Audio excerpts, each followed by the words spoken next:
Hello दोस्तों और प्यारे बच्चों, आप सबका GP learning Hindi YouTube channel पर स्वागत है, अभिनंदन है। बच्चों, आज हम लोग कक्षा 12 में अयोध्या सिंह उपाध्याय हरिऔध द्वारा रचित महाकाव्य प्रिप्रवास से लिया गया पवन दूतिका नामक पाठ का अध्ययन करेंगे। इसमें हरिऔध जी ने कालिदास के मेघदूत की परंपरा का पालन किया है।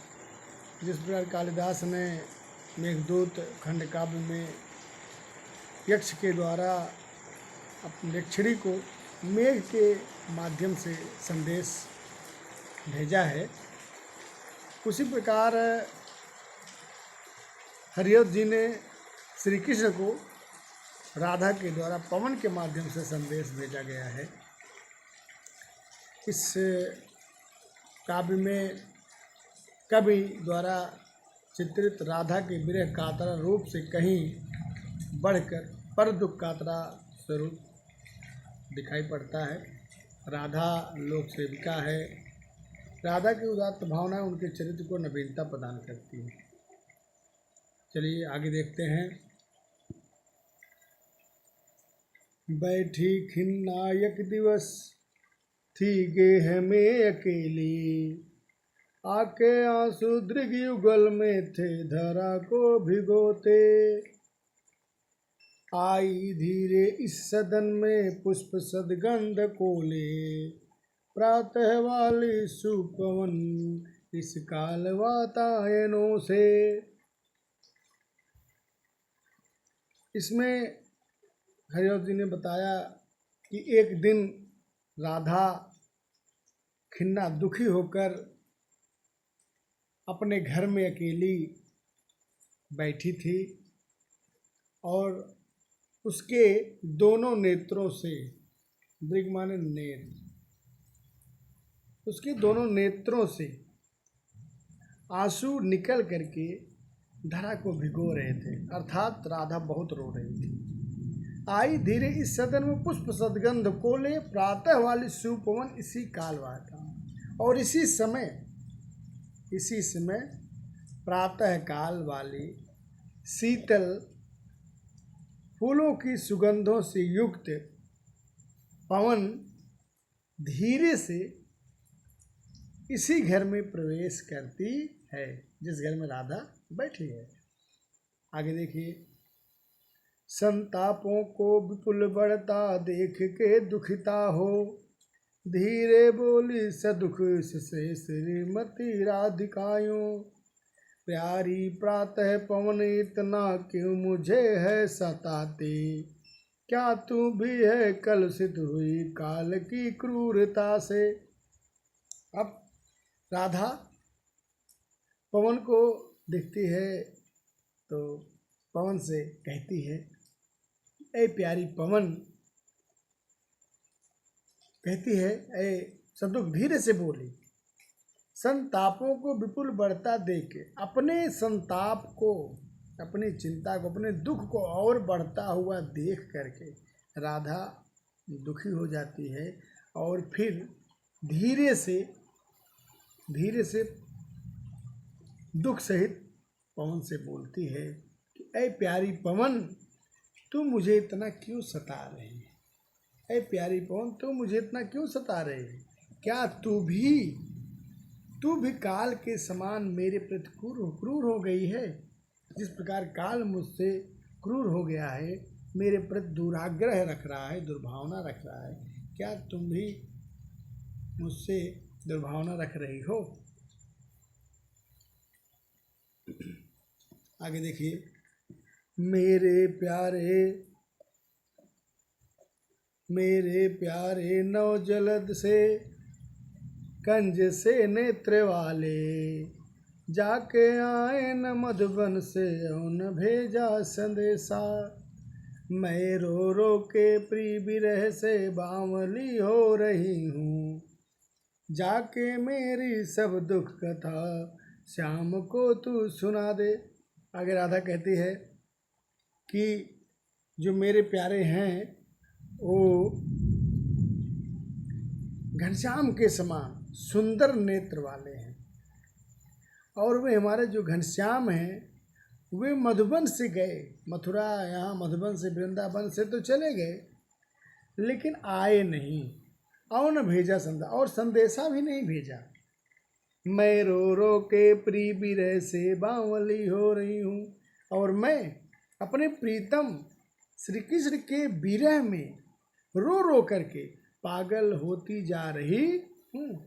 इसलिए जाके मेरी सब दुख कथा श्याम को तू सुना दे। इसलिए ऐ प्यारी पवन, तू मेरी सारी दुख भरी कहानी को वहाँ मथुरा में जा करके श्याम को सुना देना, श्री कृष्ण को सुना देना। आगे देखिए, इसमें मानवीय गण अलंकार का बहुत ही सुंदर संयोजन किया गया है। आगे देखिए, जो ही मेरा भवन तज तू अल्प आगे बढ़ेगी, शोभा वाली सुखद कितनी मंज कुंजे मिलेंगी, मंज कुंजे मिलेंगी। प्यारी छाया मृदुल स्वर से मोह लेंगी तुझे वे, तो भी मेरा दुख लख वहाँ जान विश्राम लेना। फिर आगे राधा कहती है कि ऐ प्यारी पवन, ज्यों ही मेरा भवन, ज्यों ही मेरे घर को छोड़कर तू थोड़ा भी आगे बढ़ेगी तो तुम्हें उस मार्ग में शोभा वाली, सुख देने वाली बहुत सारी सुंदर कुंजे मिलेंगी, और वे अपनी प्यारी छाया से और कोमल स्वर से तुम्हें मोह लेंगे। तो भी मेरा दुख लाख वहाँ जान विश्राम, तब भी तुम मेरे दुख को देख करके वहाँ जाकर विश्राम मत लेना, तो शीघ्रता से आगे बढ़ जाना। आगे देखिए, थोड़ा आगे सरसरव का धाम सतपुष्प वाला,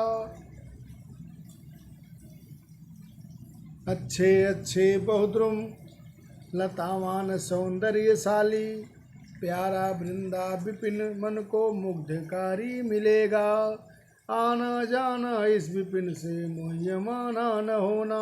आगे फिर राधा कहते हैं कि ए प्यारी पवन, जैसे ही तुम वहाँ से थोड़ा आगे जाओगी तो वहाँ तुम्हें सैकड़ों पुष्पों वाला और मधुर ध्वनियों वाला धाम मिलेगा, स्थान मिलेगा, और वहाँ पर अच्छे अच्छे बहुत से वृक्ष होंगे और सुंदर सुंदर लताएं होंगी। वह प्यारा वृंदावन मन को मोहने वाला लगेगा, मन को मुग्ध करने वाला मिल जाएगा। आना जाना इसमें, लेकिन तुम इस जंगल से, इस विपिन से, विपिन माने जंगल, विपिन माने जंगल, लेकिन तुम इस जंगल से आना जाना, लेकिन मोह हो, इस पर मोहित मन मत होना। फिर आगे देखो, जाते जाते अगर पथ में क्लांति कोई दिखावे, तो जाके सन्निकट उसकी क्लांतियों को मिटाना, धीरे धीरे परस करके गात उत्ताप खोना, संसद गंधों से श्रमित जन को हर्षितो सा बनाना।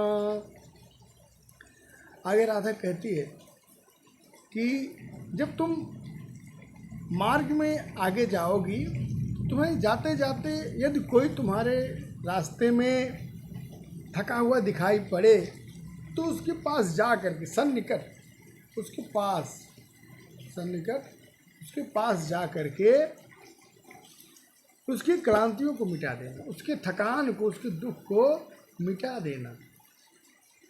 फिर धीरे धीरे परस करके गात उत्ताप, धीरे धीरे स्पर्श करके अपने शीतलता से उसके शरीर के उत्ताप को, उसके शरीर के ताप को कम कर देना, खो देना, उसे शीतलता प्रदान करना, सदगंधों से श्रमित जन को हर्षित सा बनाना, और अपनी सुगंधों से उस थके हुए व्यक्ति को हर्षित कर देना, प्रसन्न कर देना।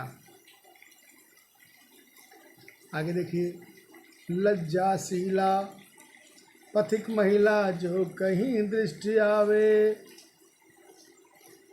होने देना विकृत वसना तो न तू सुंदरी को, जो थे थोड़ी भी श्रमित वह हो, गोद ले श्रांति खोना, होठों की ओ कमल मुखी मलान लाए मिटाना। आगे राधा कहती है, यदि तुम्हारे मार्ग में कोई लज्जाशील पथिक महिला दिखाई पड़े तो तुम अपने पवन के झोंकों से उसके वस्त्रों को अस्त व्यस्त मस्त होने देना, अर्थात उस सुंदरी के अंगों को खुलने मत देना। जो थोड़ी भी श्रमित वह हो, गोद ले श्रांति खोना, श्रांति माने थकान।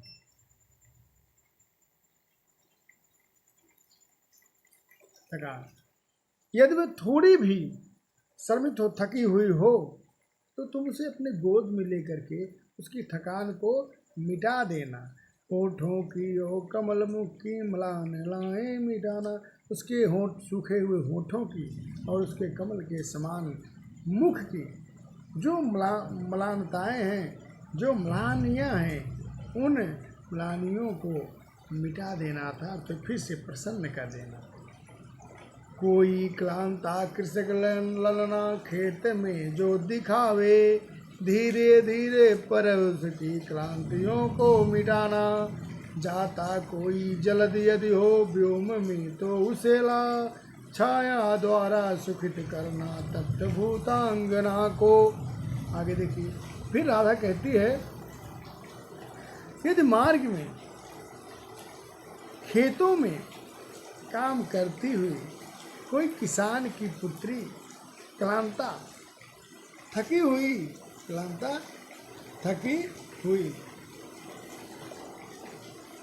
हुई दिखाई पड़े तो धीरे धीरे परस माने स्पर्श करना,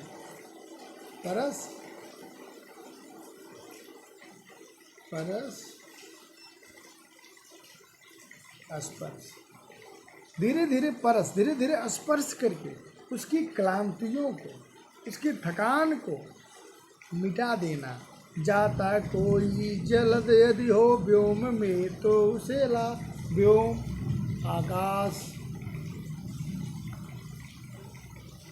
व्योम आकाश, यदि आकाश में कोई बादल जा रहा हो तो उस बादल को ला करके उसकी छाया से उस तप्त भूतांगना को, उस धूप से व्याकुल, गर्मी से व्याकुल उस स्त्री को फिर से सुखी कर देना। तो इतना ही, और यदि आप लोगों को अच्छा लगा हो तो लाइक करिए, शेयर करिए, सब्सक्राइब करिए और घंटी ज़रूर दबाइए, जिससे कि आने वाला वीडियो आप लोगों तक आसानी से शीघ्रता से पहुंच जाए। धन्यवाद। यदि आपको कहीं समझ में ना आया हो तो आप कमेंट में ज़रूर पूछिए, कमेंट कीजिए। थैंक यू, धन्यवाद। जय जय श्री राम।